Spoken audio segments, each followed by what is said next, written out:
Francis and Peter from Denham asked us if the life is as idyllic as it looks. To me, personally, I think I can speak for both of us really. I think it is idyllic.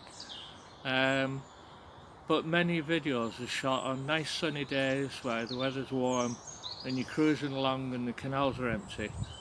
It's not always the case.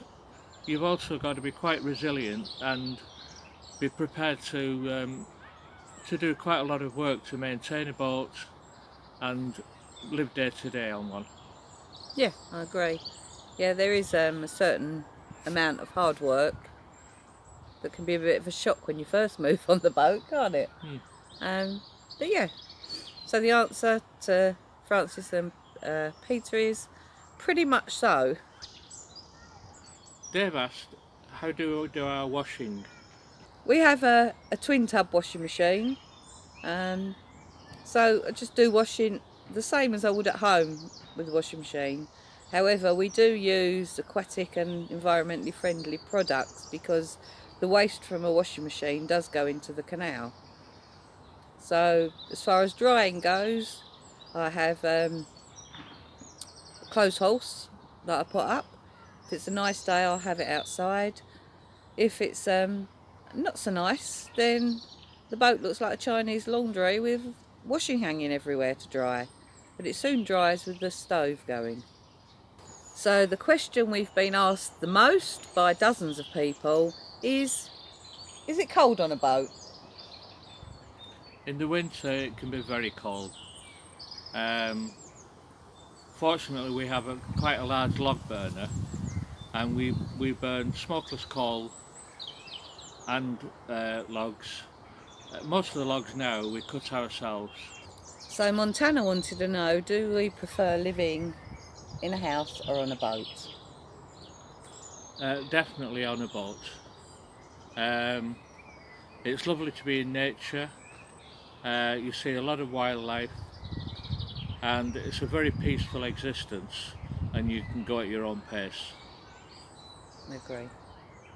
I agree wholeheartedly, yeah. Living on a boat, hands down. A dog walker asked the question, do we ever get scared on the boat? Um, the only time I've been scared was a few months back when we came into a lock and some hire boaters came in after us and mounted the back of the boat. And I thought they were going to sink us, so I was pretty scared then. However, because of the general security of the boat, no, I'm not scared. We've not been scared of the night. No problem. We've not had any problems. There are issues along the canal, as there are in every street. There's always the opportunity for something to untoward to happen, but as far as security is concerned, you know, we make the boat as secure as we can, just like you would your house. So generally, no, I'm not scared. No, I feel quite relaxed on the boat Yeah, at all times, day and night. yeah. The favourite question we've ever been asked, which was shouted by a cyclist as he went past, was, do you poo in the canal? The cyclist didn't seem to appreciate that not only is it illegal and Disgusting. disgusting, but on narrowboats you've got several means of going to the toilet. You could have a cassette toilet, you could have a compost toilet, or what's known as a pump out toilet. Whichever one you have, you go to the toilet on the boat. We've been asked, do you eat differently now you live as permanent cruisers on a boat?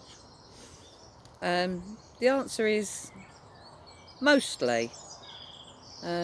We have had to adapt some of the ways that we eat and shop because as continuous cruisers we made the decision not to have a fridge or freezer. We sold the fridge freezer that was on board when we moved in. Um, so basic supplies get kept in a Tupperware box on the back of the boat during the night where it's cold. So if we're going off on a cruise for a couple of weeks where we're not near shops, then I'll often buy tinned food, mainly the meat side of things. Fresh vegetables keep for a while, And we do get to villages where there's a butcher's or a greengrocer's that we can buy produce from. Judy asked, having lived on your boat for a while now, is there anything that you wish you'd had different, or would you change? The basic boat itself, I think we're happy with. Um, we had certain criteria in mind when we were choosing a boat. One, that we would prefer reverse layout, which means your bedroom is in the front of the boat, so the galley is by the stern where you spend most of your time. I personally wanted a cruiser stern so that you could relax on nice days and have the space to enjoy it. The only things I'd change would be very minor, possibly a cracked cover on the front of the boat, particularly for the winter for dry storage. Yeah, I agree with that as well. And the other thing, so when we bought the boat, we knew that we wanted to change the type of toilet that we had, but we had agreed not to make any major changes for the first year until we knew how we wanted to use the boat. So currently we have a cassette toilet, and I think we've made the decision that we're going to go for a dry compost toilet. So once the weather gets better and we start doing some more jobs, that is one of the things that we will tackle. Sam asked, do you miss teaching? I miss the interaction with the students and the other lecturers. However, the politics and the 150 hours a week teaching and working is just not. It's such a far cry from the life we lead now, where we don't even know what day of the week it is most of the time. So I miss interacting with the students, definitely. However, Sam, it is nice to see you watching me and following us on our journey. Phil asked, how long would it take on your slow boat to get to China?